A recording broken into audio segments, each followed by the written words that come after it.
Chris, this week it is code red. Code red. It's all falling apart at OpenAI. According to the information, OpenAI CEO declares code red to combat threats to ChatGPT, delays ad effort. So they can't roll out the ads anymore. According to sources, they've lost SimilarWeb 6% of market share this year. And, it's kind of not looking good. I think Gemini 3 has been a bigger hit than they thought. And, I would argue people are just in love with Nano Banana is the truth and want free memes. Yeah, I think that's the thing. Like, people really want to use whatever the best of whatever is at the time, right? Like, if I'm going to try to impress my friends or a company presentation or whatever it is, it's like I want to use the best image model to do that. And right now, would you recommend anything other than Nano Banana? Like, if you're trying to show off what the capabilities are, that's what you'd use. Same with music. You're going to use the best music model or the best text-to-speech model. You're not going to go, well, I'm brand loyal to OpenAI. I only have ChatGPT. That's what I'll use. And I've seen people, we'll use an example later, but I was at my kid's school this week for their annual presentation. The principal, the big principal of the whole school, used Suno to make a song in Chinese about himself in the Chinese class and put it up on the thing with videos that he made with VO3. Right? This is someone you would consider to be this sort of mainstream consumer who's just going to ChatGPT because that's what they know. But no, he's used the best of what's available. He's been able to navigate it and find it because he really cared about showcasing the technology. Now, the thing about OpenAI is really what their motivation is how do we cash out our money from this thing? We've made this massive brand. We want to now foist it on the public, get our shares sold at a good price. And the only way to do that is be perceived as the best. And they've just totally diluted that by having all these feigns in different directions and never following through. I think this is the problem, isn't it? There's just been so many different directions, and it's sort of like you forget what got you there. It's sort of like a band, right? And they've got a certain style of music that all the fans love, and the fans are like, this is that band's genre, right? And then all of a sudden they do country music and you're like, and no one likes that album. Beyonce, yes. And so I think this is the problem with OpenAI right now is the models aren't the best. And I know there's going to be the fanboys in the chat that'll be like, GPT 5.2 Pro-716 is great. That's not a real model. It's too expensive and it's not accessible. It's not a real model. It might be the best. Deploy it to everyone. So they don't have the best models. They don't have any advantage when it comes to silicon or chips or hosting from what I understand.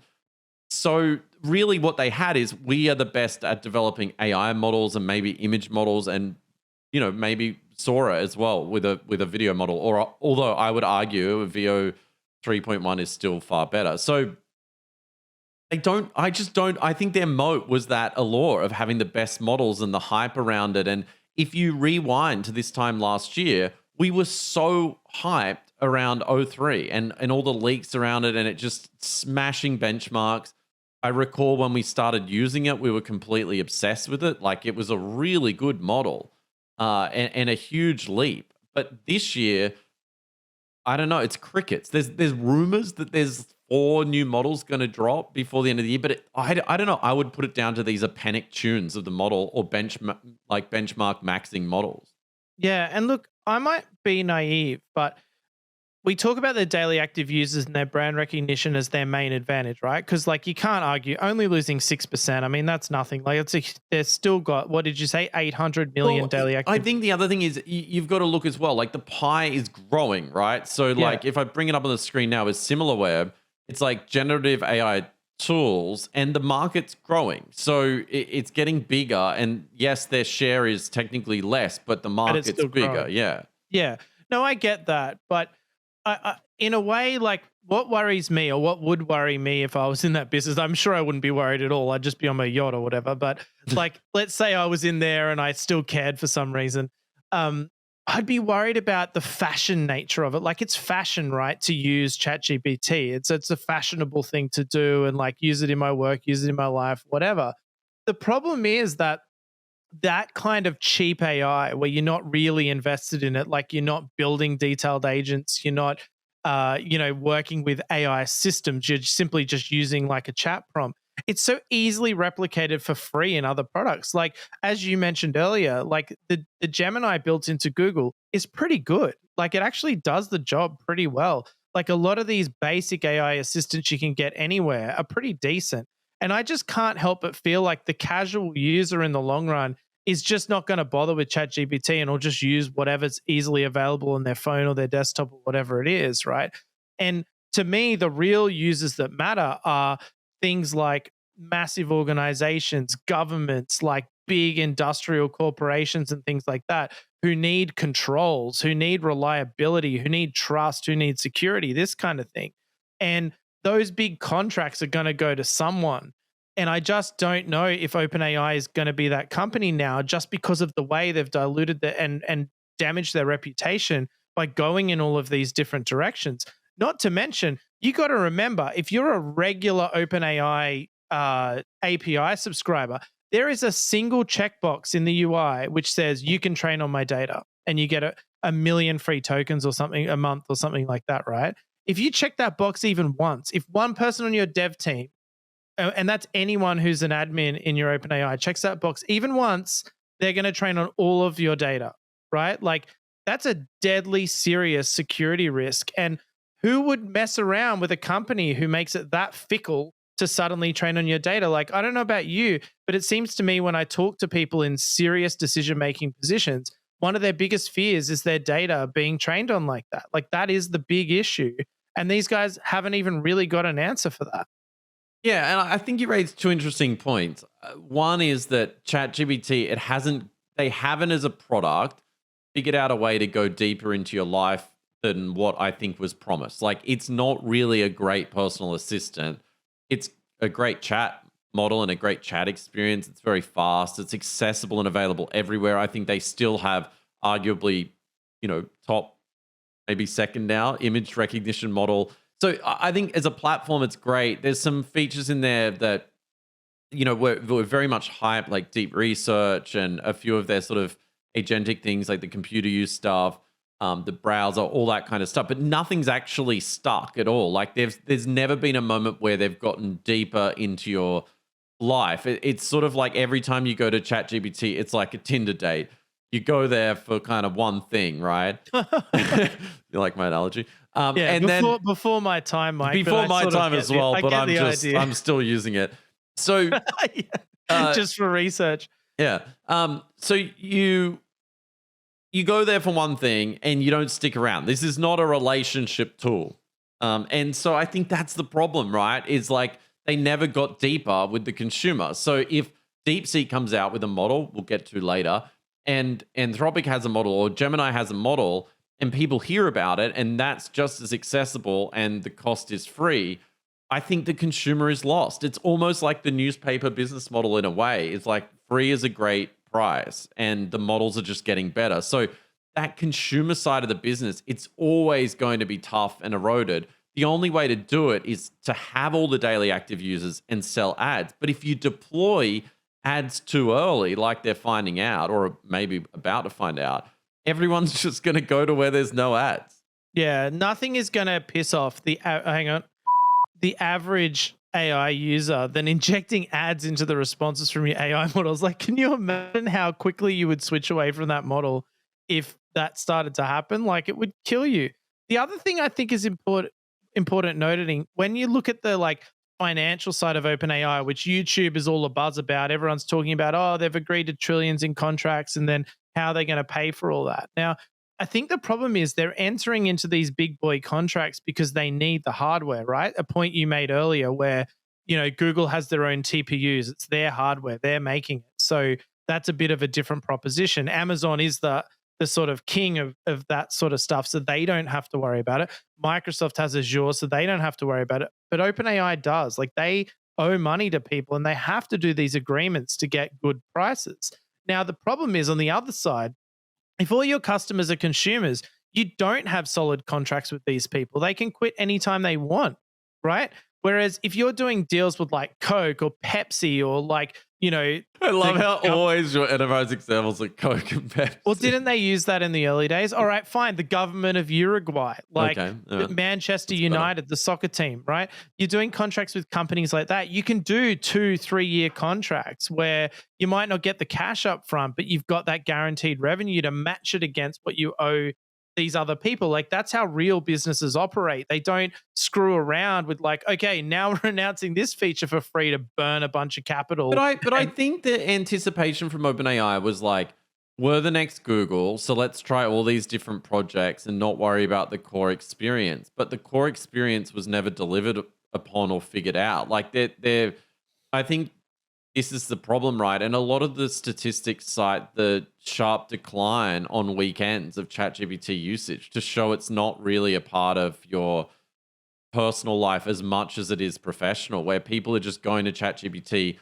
throwing like, I guess, company data or whatever into it and getting it to do stuff. Or if you're a student, getting it to write emails or essays or maybe a bit of chat or learning. There's a ton of use cases, obviously. But I think that's the thing is, to be honest, I think this stuff's way overblown. Like they have the lion's share of the market still.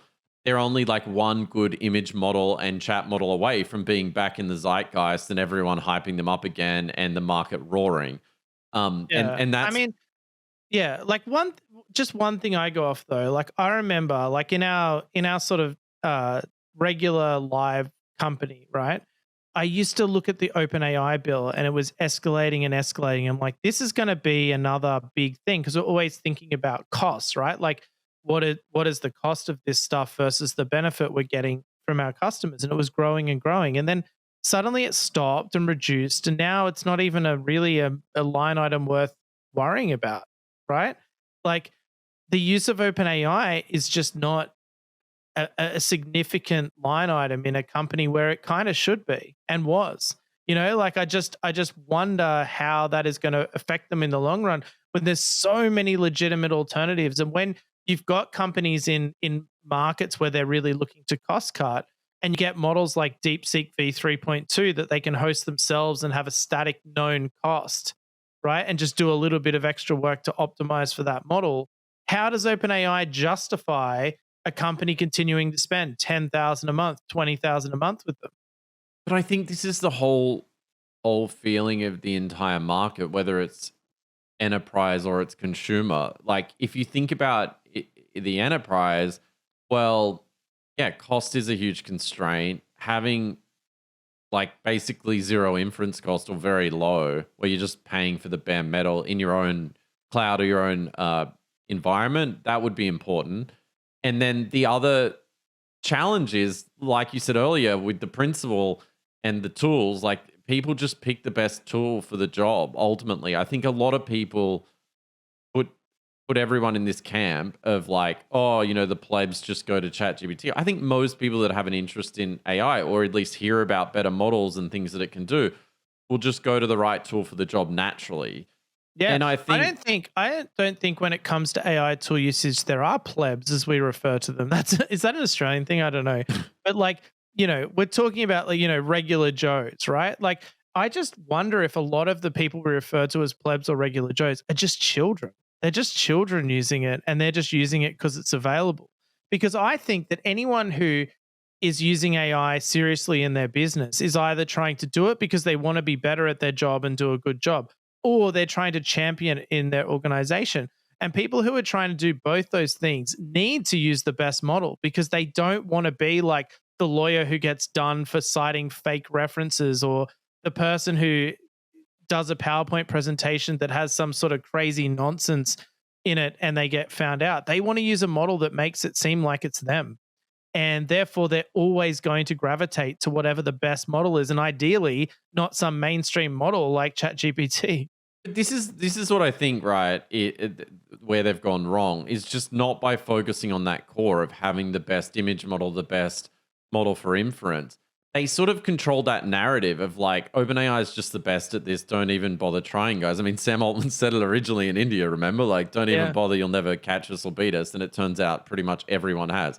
And I think the challenge now is they've got to get back to their roots. So to me, this code red, if it's going to be about anything, should be about building models that people actually are climbing over the walls to use because they're notably better. And I think that's the problem is a lot of these companies now for the sort of general day-to-day usage of models, they've all become very similar.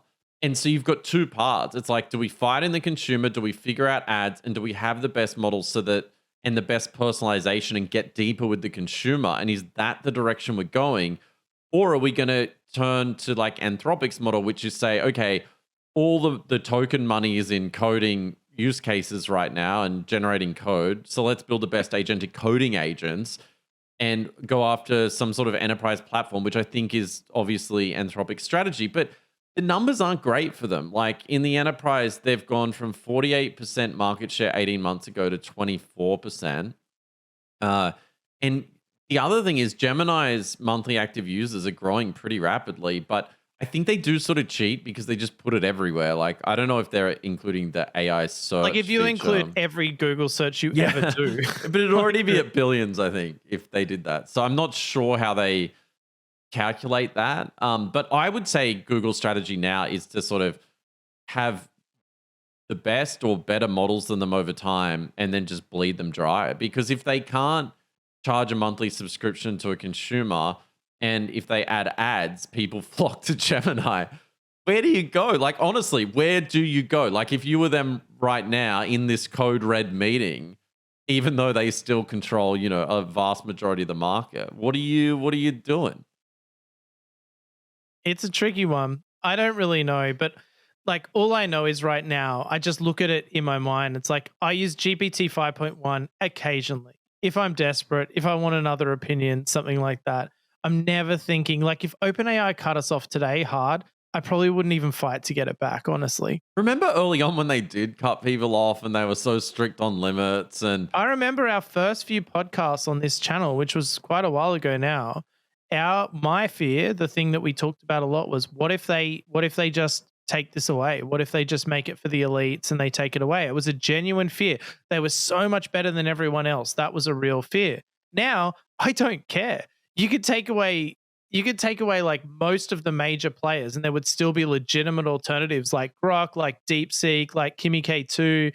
Like there's really good alternatives out there. You don't need them. I like the frontier models, I really do, but it's not a thing anymore. It's just not as big of a deal. And in fact, some of the lower tier models actually have advantages depending on what your use case is because you can control them. You can run them in your private cloud. You can run them without a marginal cost on tokens, that kind of thing. Like it really is a different game now. And I just think that for them to actually wield that sword, they need to come out with something that's just so much better that all this other stuff goes away. I would still push back on that because like the reality is we have access to every single model and pretty much every tool available, right? In sim theory.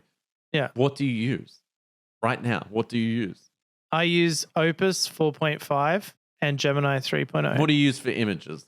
Nano Banana. Yeah, exactly. Like this is what I mean. Like people just want to use Frontier like and the best. Oh, sorry. I was like, it's like a cross-examination. You got the truth out of me immediately. I'm hopeless. No, but I guess what I'm saying is like we keep banging on like people like, and I agree with you. If they took all those other things away today, sure, my fallback right now would be those other models, right?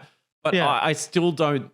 Like, I just think people want the best tools. And this is why the enterprise strategy is a bit strange to me from Anthropic and potentially OpenAI as well, because you're essentially going to an enterprise and saying, hey, fix to our model, our one specific model that constantly, you know, is this like pull. Like sometimes it's the best, but then you'll not have the best model for like maybe a year and then it'll be good again.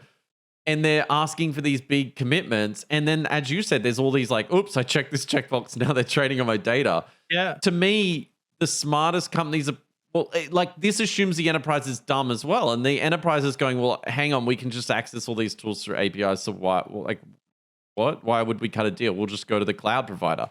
So then you think, okay, well, OpenAI is screwed again because they're just going to go to like Azure or Amazon. And I guess the only defensive move then is like pull your models off those clouds. But since there's so many good models now, it doesn't really matter. So you just lose market share. I would argue people would struggle to tell. I think people who are using this stuff every day would know. But like if I was using Azure as the back end and I transparently switched your OpenAI model for an Anthropic one, you'd you would know. But I I would think a know lot in of two people would. seconds. Yeah. Yeah. I still disagree. I think people do know. Like a good real life example is my father-in-law. He's in his like mid 70s. He talks to me when he comes over about the different AI models. Like he has taken a strong interest in them. He runs like a sort of charitable organization now in his retirement, and he uses the models to which is kind of bad, but replace employees or contractors he used to have to do stuff like write things, create images, create video content, like all that sort of stuff, right? And Yeah. he knows his model tunes and he knows when to switch models. And he also recognized when Gemini 2.5 Pro got dumb. Like he Yeah. said to me, like, it feels like it's gotten dumber. And so this idea that I think people's brains just naturally wire into the best tool for the job if they're available, Yeah, obviously. I tend to agree. I think it's gone beyond being a tech thing. Like I always used to be proud that, I'm a tech person, so I understand this stuff better, like in terms of understanding the model's performance. But I actually don't think that's true at all. I actually think that most people who use it seriously for something they understand do have a feel for the models that's just as good as mine or anyone's. Like I think that you know your own work and you know when it's doing a good job and when it does a different job and that kind of thing. It's a universal thing. It's you're dealing with a form of intelligence. It's not like dealing with just a tech person where you need to understand like how it works to be able to use it properly. And I think this is where it's all going, right? Is like the models the models are just like sort of like having a chip on a computer in a way, or several chips on a computer. It's probably not a great analogy.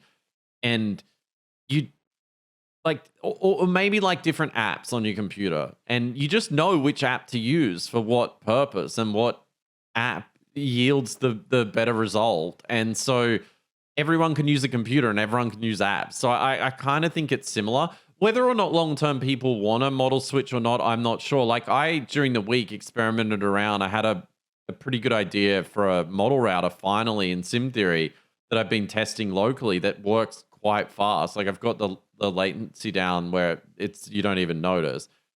And it works pretty good, like to the point it's picking from my current choice, like Mike's picks of which model to use for what. So it's completely somewhat manual. Like there's a classifier on top, and then the routing is just like controlled by myself. But I used it for a while. I was like, this is good. But then I was like, no, I want the manual stick control still. As soon as you need to do something real, right? Like Yeah. I need to get results here. Yeah, like I need to actually know I'm definitely using this, or I want a second opinion, or as soon as it unravels very quickly. So I'm not sure. I'd love to actually experiment with it and put an automatic model in, right? And just see how many people use the automatic mode over switching. And I would argue, or I would predict, that most people will still end up picking their model, not using the auto pick. Maybe I'm wrong. If I'm wrong, drop it in the comments below. Let's try it and find. So, yeah, I think that the last few weeks of the year are going to be really interesting. Does OpenAI just blow us out of the water and they've got some, rabbit in their hat? But generally, when they have a rabbit in their hat, there's so much hype and it's been planned for ages. But it's almost like they had nothing. Like they just assumed Gemini 3 would be bad, which I don't think was a good assumption. And to think they can now stay ahead with models is probably not true, because I would argue Google and Anthropic are just going to keep, like, it's not like they're going to stop now and give OpenAI time to catch up. Yeah, I Uh, think they need to do more than just announce a new model. It has to actually be better. I think that's the key. It can't be just like benchmarks and a nice event where they've got like a Christmas tree in the background and they bring out their nerds and talk. It's got to be a model that we all universally say, okay, this one is better, and it's obvious. That if they did that now, it would be enough to retake the crown. Honestly, like it isn't like Google has that much of a lead or Anthropic has that much of a better model with Opus that they couldn't come out with something that does that. yeah, interestingly too, if you look at Open Router, uh, This is the market share, and it's token. It is Open Router data, right? So you got like there's specific use cases for Open Router that people use it for. So it could be slightly misleading. But if you look at it in the green on this chart, you have XAI with Grok 4.1 fast. And we talked about that. Was it last show or the show before? This thing is so cheap. It's brilliant Last at week, tool calling. So it's great at agentic use cases. It's just a great all-round model, and it's so cheap. It's essentially free. And so if you're building an application right now and you're doing tool calling and you want it fast and everything, like it makes sense to me why it's number one for the use cases that people use Open Router for. Then you've got Google second, Anthropic, and OpenAI is sitting in at fourth on Open Router. So when given the choice to like consume from different APIs, even though Anthropic's models are more expensive than OpenAI and Google is about on par with OpenAI models, they're still fourth. And like, let's ignore XAI for now, even though I don't think it should be ignored because it's showing what people will consume when the price is good and the model's great. So anyway, we'll see how it plays out. Do you think they're going to have some model that like blows us out of the like excites us?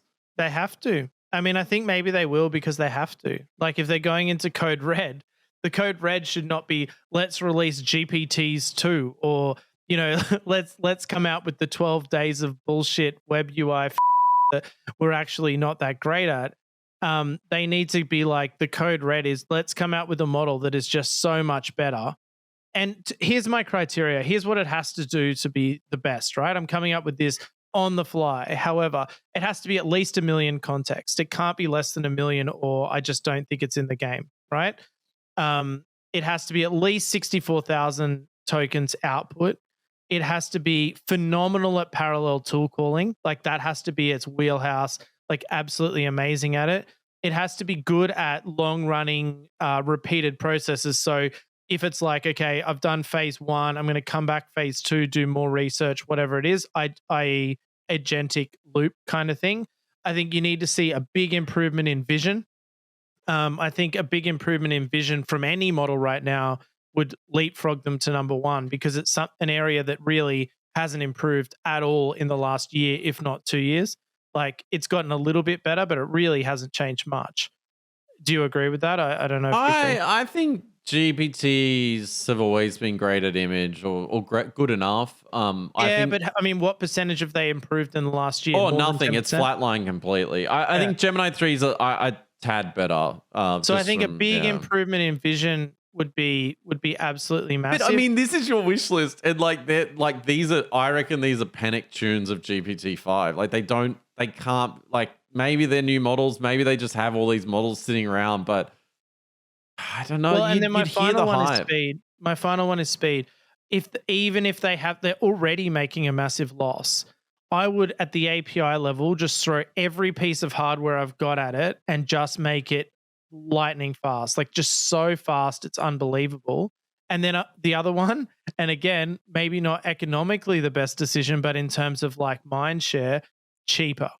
Like if they could get it half the price, twice as fast, 1 million context and better vision, they would absolutely crush it.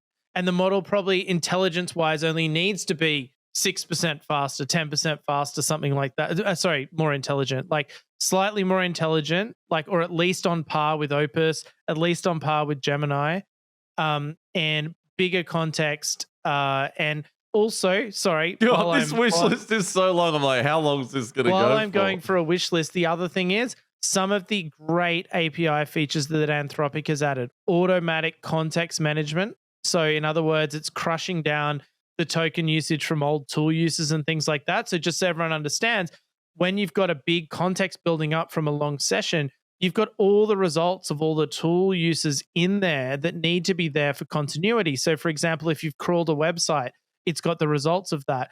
If you've downloaded your emails, it's got all the bodies in there.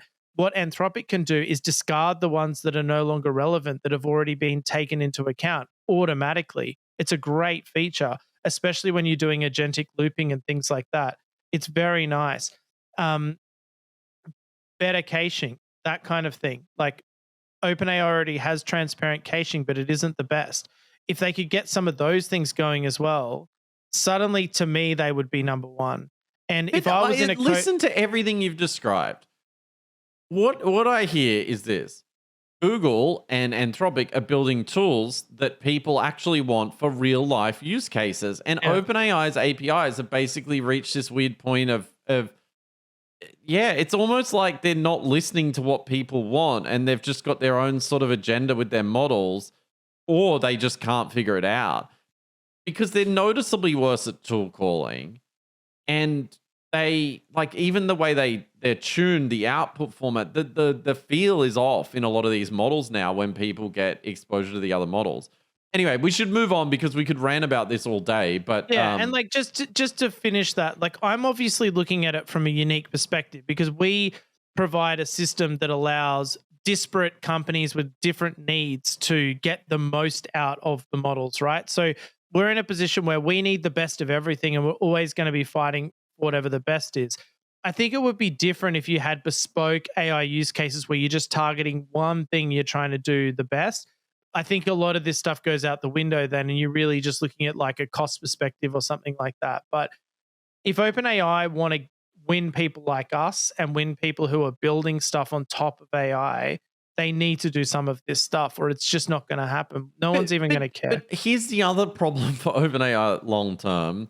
Let's now introduce into the discussion DeepSeek version 3.2. So this is a new model, a new DeepSeek R1 being the thing that kind of like blew up the market originally because everyone was like, there is no moat. Remember that phase? Yep. So DeepSeek 3.2 is out, said to be a reasoning first model built for agents, yada, yada, benchmark max, looks good on paper. Open source, out there, available. You can run it wherever you want. We've tried it out. Unfortunately, the provider we use in the US, the tokens are just so slow. It's hard to get a true feel for the model yet. But my initial impression, just from the few queries I did do on it, is that it's pretty good. Like it seems very comparable to like even Opus, I would say, in a way. Absolutely. Like if you did like a blind test on me with this, I probably wouldn't have noticed. Like you say, it is disappointing about the provider, and we'll look for a new one because, or just do it ourselves because it's like when it's good, when it's bad, it's good, and when it's good, it's sensational because it's very fast. Like when you get the request through, it's very fast. It was just that we are clearly part of a queue, and the queue is not being picked up fast enough. However, I got it to using in Sim Theory research the Ashes test, which starts today, the Australia versus England cricket match, and said find out about injuries, player performance, historical things, stuff like that. It did about 20 or 30 tool calls, like in terms of research. Then I said make an infographic, a song, and an image of the match, and it made this incredible image of Steve Smith, the acting Australian captain, batting.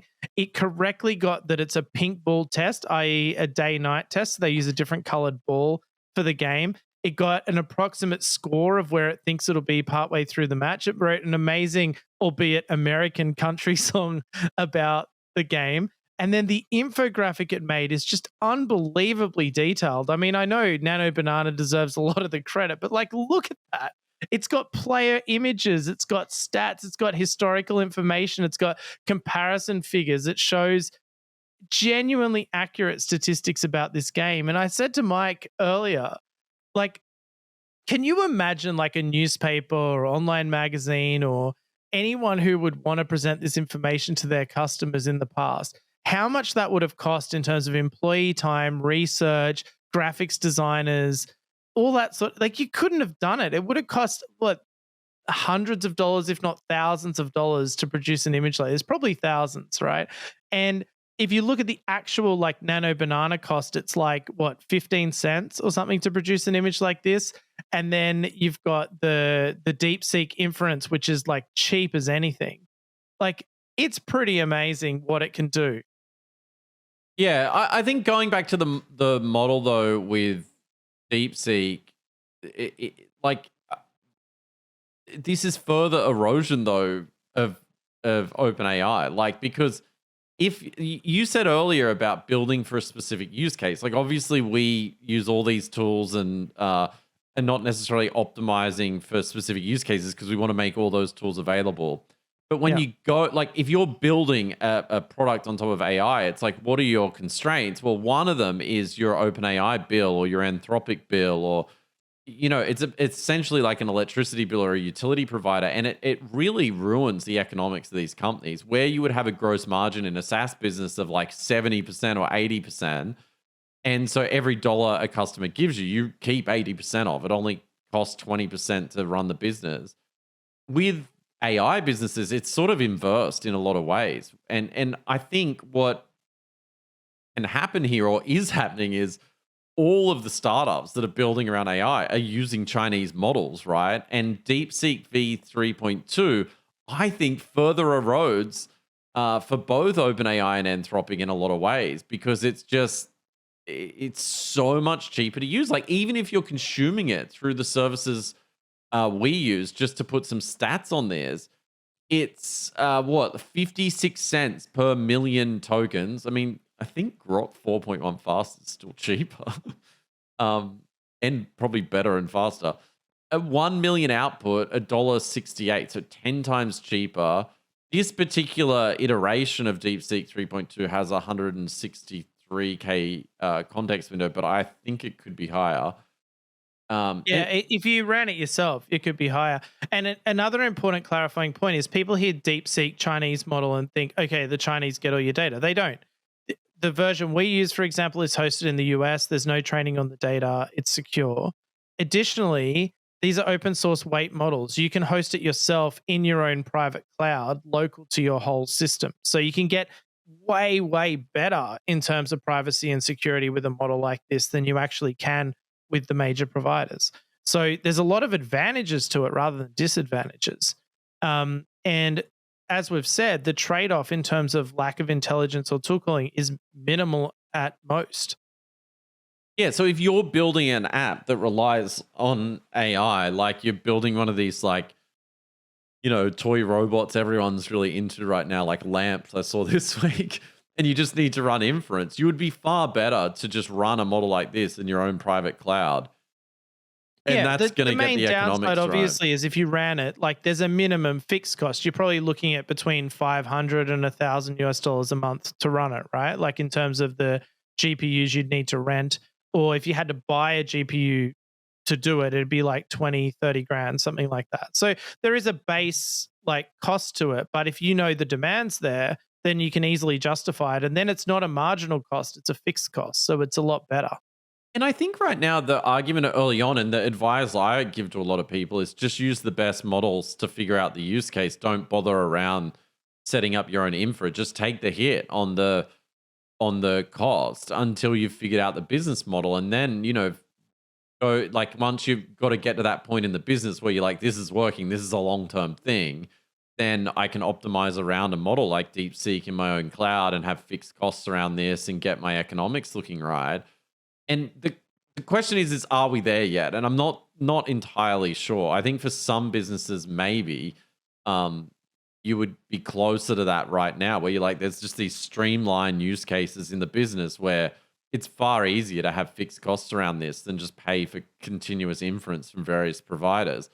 But I think in terms of raw intelligence in an enterprise or a business today, you do still want to be working with the latest models. You don't necessarily want to be locked into like some, stale model that takes 12 months to revision. Yeah, and I think also there's expertise involved. Like for example, you couldn't live with a 160K context window. That's really small by today's standard. Like I think the minimum is 200 you get now with something like Opus 4.5, and honestly, that's weak. Like it should be higher than that. So there are downsides definitely, but like you say, with specific known use cases, a model like this is hard to beat. So interestingly, I think we were talking about this last week or the week before. This idea of like AI first people. Like if you were hiring now, this is what you would be looking for is these skills where people understand how to use AI models and tools in the workplace to be more efficient or just like get a lot more done and be a lot more productive and automate processes and things like that. And there was this article that stirred up a lot of commentary in Business Insider this week. Meta is about to start grading workers on their AI skills. Meta will assess employees' performance by AI-driven impact starting in 2026. The company is shifting towards an AI native culture and incentivizing AI adoption through rewards. Meta is also rolling out an AI tool to assist employees in writing and performance reviews. Do you think maybe Zuckerberg listens to our podcast? And if you do, Zuckerberg, please buy our merch. God knows we need it. Our store may or may not be a scam, but please just buy some of it for your staff, whatever. I'm amazed it's still operating, but it really got me thinking. Right, there was a lot of commentary around like this is stupid. People still need hard skills. Like you don't want a bunch of slop out there, like slop code in your core code base. Slop sales proposals going out and there's this narrative, this like anti-AI narrative, I think, around this where people are like, do we even need this? Is this the right way to lead in this era? Like, should we be forcing people to use these tools or not?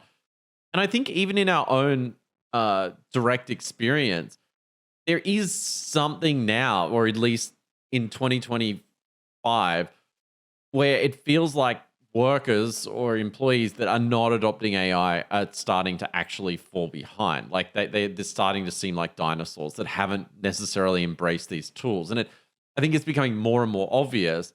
And then you're also in this strange era in education where if you look at schooling or university in particular, the financial burden people face when they go and do a degree now, only to come out now and not even get a job. And all of a sudden, the AI skills are vastly more important. It is leading to a lot of people not even going to university. And the value proposition's almost questioned there as well. With if I want to go and work at Meta and all they do value is these AI skills, why would I bother going and doing a course that's already a sort of dinosaur course, getting myself in a horrendous debt, and then not having the AI fluency I need to go and get a job in these companies. So I think this disruption, it's still very early with it, but you can totally see it coming. And these tech companies tend to be the early adopters of the trend, like the fact that they want AI fluent workers. Yeah. And I think you asked a question the other day about a task, and you're like, well, how long should that take a modern front end developer to complete? And we look at what we would have thought, say, 3 years ago and look at now. And you're like, if it's taking this person more than an hour, they don't know how to use AI, basically, because there's no reason to do the grunt work associated with that job anymore. Like there's literally, if you're using, say, React, which Facebook invented, right? And you have a well-known components library that's fully documented, which they do, right? And I ask you to build a new control that does something, why in the world should it take you more than an hour to fully build it and fully test it in place when you've got the access to these models? Even Llama could do this stuff. Like, there's absolutely no reason why a developer in that role should be doing it in a traditional way. And if they don't know how to competently use AI, if I was Facebook, I'd fire them immediately or retrain them. Obviously, but even outside like our software engineering or developer bubble, this applies to almost everything. Like if you're a lawyer and you're writing it, like trying to come up with an angle in a case, like going back and forth with the AI on this is going to be much faster than just sitting there manually typing things out. You still need agency and you still need some core like hard skills there. But even data analysis skills, like now you don't really need a data analyst. You can get it to write SQL queries, produce charts, produce insights, at least raise these things. And sure, like it might be wrong or inaccurate sometimes, but so are data analysts in real life if you've ever actually dealt with one. Well, also think about like someone producing, like replying to RFP documents or making RFP documents or producing slide decks or writing business proposals or purchase orders. Like all of these things should basically be seen as like rough clay, where you work with the AI to refine it into the finished product using your expertise. They should not be documents that you're ever creating from scratch anymore. And therefore, anyone who can't use the AI skills is by definition less efficient than someone who can. Yeah, Like and I think far this less is the efficient. this is the thing. It's like AI fluency or not. And I think Zuckerberg, despite, being seen as like evil sort of alien spawn villain, he is probably right. Like this is the way many workforces are going to go and be expected to implement, whether it's automation or just work with AI to be, way more productive. And I think that the challenge is a lot of people in the workplace still see AI as a threat to them, not a tool that will actually get them promoted or like empower them and make things better. And then on the other side, you've got people, and I know because many of them have reached out to us, whether it be their parents or them directly, and said, like, should I even go get a degree anymore? Should I even go and study? And like, will what I learn be out of date by the time I get out? And I think interestingly, that concept requires a lot of self motivation, right? Like if you're going to sit with ChatGPT or Gemini or whatever and teach yourself and learn stuff, like you still need structure and you still need to understand what it is you're learning in order to be valuable in a workplace or to get a job or, I think this idea that you'll just magically teach yourself with a ChatGPT subscription is a bit bonkers. No, because it requires taste and it requires understanding where it plays a role and where it doesn't. Like you really need to know how and when to use it and how to respond to what it gives you in order to be effective. Like it's a totally different way of working. It isn't that the future of work is just copying and pasting into a chat window. It's like, how and when do I leverage this to do the pieces of my work that it is better at and faster at than I am? And I think that that is about context building. It's going to be about coordinating agents. And there's a whole big technique that is going to be needed. And the people who know it are going to do better, regardless of where they learn that training. And this is the thing, right? Like there's another statement Zuckerberg made quite a while ago. It says Mark Zuckerberg says college isn't preparing students for today's job market. This and the debt burden will create a reckoning for higher education. And I mean, there's a lot of data that supports this as well, where outside the sort of like, doctor, lawyer, where you need the professional qualifications and that, like you're just not going to be able to pick that up. There's so many jobs, or I would say the vast majority of jobs, where you would traditionally go get your degree, maybe you go back and get an MBA. And then as a result, you were recognized, you were promoted. Like there was a lot of value placed on that certificate and that training and the importance of it. And now it's getting to a point where a lot of this stuff is just overnight out of date. Like certain courses are just not landing people jobs in this era. And really what needs to happen is they all need to be rewritten and rebuilt for this AI fluency. That's right. The universities need an AI component to basically all of their degrees. Like they need compulsory subjects in them that is like, this is an AI certified degree that has, like you say, AI fluency attached to it. And interestingly, I've got spoiler alert. With Sim Theory, very early on in Australia, a university who I think gets this, and this is definitely not like some paid advertisement for them at all. No, it is. Mike's lying. Yeah. It's a paid advertisement. It's our second sponsor. It was Carrots, and now it's a university. I'll censor it. Hang on. Yeah. Yeah. So if you're into carrots or universities, you want Bolthouse Fresh or UNE?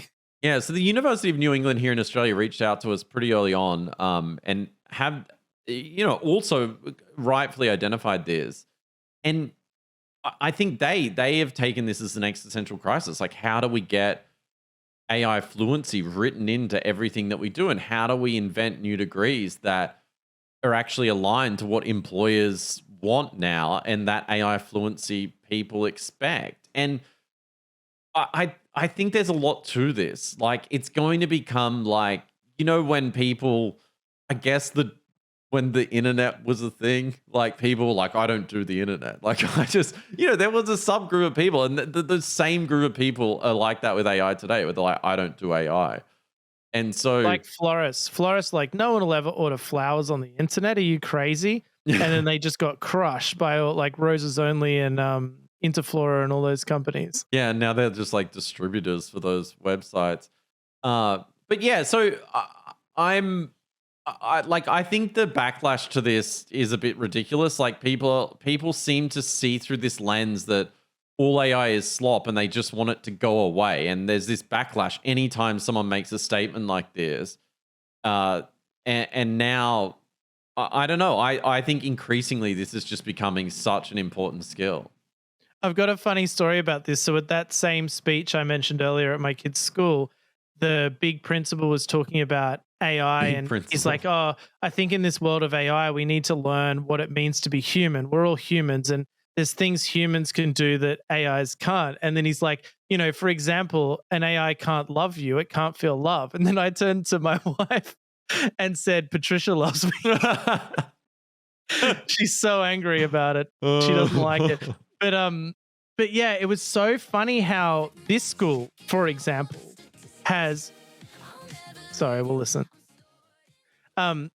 This school, for example, has recognized the pervasiveness of AI. Like, it's in everything. They can't ignore it. Because I was really annoyed at first. I'm like, this assembly is about the student and their achievements for the year. It shouldn't be about, these existential crises you face as a school. But then I'm like, but it's so pervasive. Like, it's in everything they do now. Like, the students are using it casually. The students are using it for their work. The teachers are using it to help the kids. Like, it's everywhere, and it's so capable that they have to acknowledge it. They have to recognize it in some way. And I think you're right. I think something that UNE did so well is recognize this, 2 years ago? They're like, this is going to be a big deal for us. We need to do something about it. And I think that this is going to happen in more and more educational institutions where they're like, we can't ignore this. This isn't something that we can just say is slop and will go away.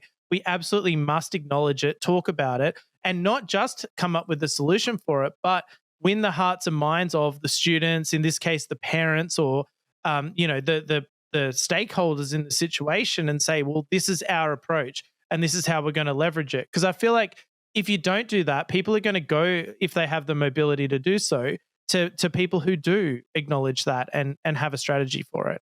Yeah, I honestly think that there's this transition period too, where these AI native kids will come through, and it'll just be an expectation whether they're being trained in a specific role of like, how do I then apply these AI skills in a way that's relevant to this career path I've chosen? And then there's also going to be this poor, like, in the middle generation where it's like, well, it's kind of partially here, but it's not. And some companies are adopting it. Some companies are saying, oh, it's, completely banned or whatever. But the value proposition for this generation right now of, potentially spending all this money on a degree where they're not learning these AI skills, going into debt as a result of it, and then right now with the way the market is, not getting employed either, it's ripe for disruption. And I think, as you said, it's there's everywhere. Definitely job roles that I can see just being completely either eliminated or just like one powerhouse is going to be doing that job for 10 companies. Yeah. And to me, there's opportunity here, which is, for the AI fluency market. Like, that, to me, that's what education needs to be about, is how do you get people up to speed? And also, how do you teach them to use the tools and use their own judgment and question the outputs and give the model some agency, because it's certainly not capable, at least today, of just magically doing the job. You really even building a tool stack. Like, what's your tool stack like? The combination of tools you use to get the job done, because really MCP and tool calling is such a big part of it. Like, even just being able to fashion your own tools to make your job more effective is going to be a useful skill. Yeah.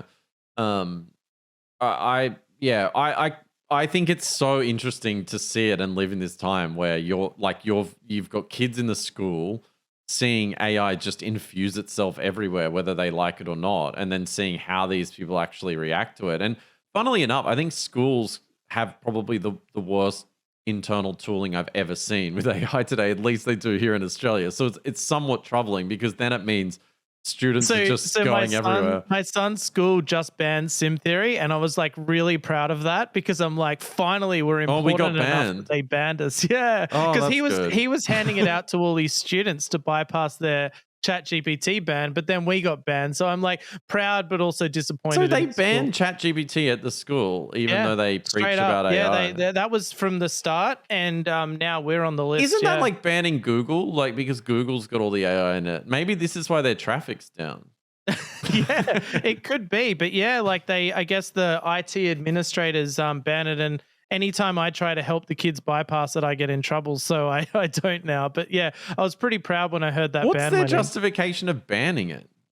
They didn't even say anything. I just hear from the kids. I don't know. Yeah, it seems ridiculous. It's sort of like, yeah, like It's ignorant. It's straight ignorance because I don't think that is really the way to handle it. You got to remember now, a lot of kids in schools get their own laptop given to them, at least in Australia. And those laptops adhere to the IT policies of the school. So it isn't for them. It isn't just banned at school. It's also banned at home effectively in terms of doing their work. It's weird because like they use tools like Canva, for example, which has AI stuff in it. So it's like, it's not AI generally being banned. It's almost like, well, this specific AI is banned. So it's an odd kind of censorship in a way in terms of the kids and how they use the technology. maybe it's a conspiracy. Like big Australian tech is like, just you got to ban it because we want Canva everywhere. Yeah, that's right. We've got to do something to finally get to this IPO, guys. Come on, we've waited so long. So, Chris, we do a lot of songs on the show, right? And Oh, is this a surprise? I didn't know there was a song today. no, there's no song today. Oh. Sorry. But we do a lot of songs on the show, and I've always thought I had a certain knack for the AI songs. You did. I mean, you made what in our musical, which is wildly unpopular, I must admit, but one of my this is the favorite things. problem. You made almost all the songs. I think I only got one in there, and it was probably the least popular. But anyway, you've finally beaten me in the Spotify charts. It's now number 1. Fatal Patricia.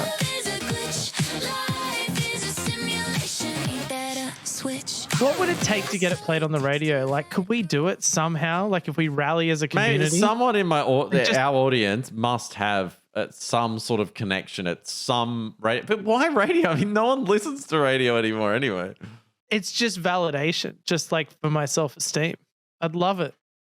Yeah, but imagine like some on like Spotify. American radio station. There's so many. Surely one's willing to play it. It would be good to have some sort of rural US or Canadian like radio station. I think that should be our goal. If anyone in the audience has any connection to any radio station, we would like this played. I don't know why though, because no one would like. It's probably got more distribution on Spotify with our 300 monthly listeners. I'll take it. That's good. All right, I have one more segment for you. It's called WTF of the Week, or and it's this video. And I know for people listening, this is going to be kind of annoying, but I'll explain it as best I can. So Tesla Optimus, which has its own X handle, posted, just set a new PR in the lab. And I thought this was AI and totally fake. I mean, it might be, but I doubt it. I mean, it is AI, but not the video. Look at it run. Like, It looks unfit. I don't know. It looks beautiful. Like, it's just so fluid and like, it looks like a human now. Yeah. It looks like a 50-year-old woman running. Okay. I think it looks better than that. It's probably like me running. Like, I'll give it to you. It's a little unfit. There'd be 50-year-old women fitter than you, I'd imagine. Yeah, way fitter. Definitely It's a little bit than me. unfit. I can't even walk upstairs. It looks, I don't know. It gave me shivers. You got to watch it. I'll link it below in the description for those that haven't seen it. But it's the first one of these Android videos I've seen where someone doesn't like kick it in the legs or like try to trip it over or something. oh, there's videos of people fighting it, Throwing bricks at it. It's like, Yeah. look at this. Best AI in the world can survive a brick attack. Yeah. All right. Any final thoughts? It's a bit of a nothing week. A code red. The DeepSeek model is interesting. I think it's a good model. Yeah, it's all a reputation thing. It's like, can you motivate yourself to stick with DeepSeek for more than a day? You're just not going to do it. That's the problem with it. I don't know what it is. It's a vibe thing. Like the whole thing of AI is it's a vibe art form, and no one is going to be like, I'm going to vibe with something that might be the worst one out there. Like Yeah. you're just not giving it a chance. Maybe that's the problem. Yeah, you're We need only taking a charities for chance on AIs. the Like, big brands. please give it a chance. All right, we will see you next week. Maybe with some new OpenAI models, maybe not. See you later.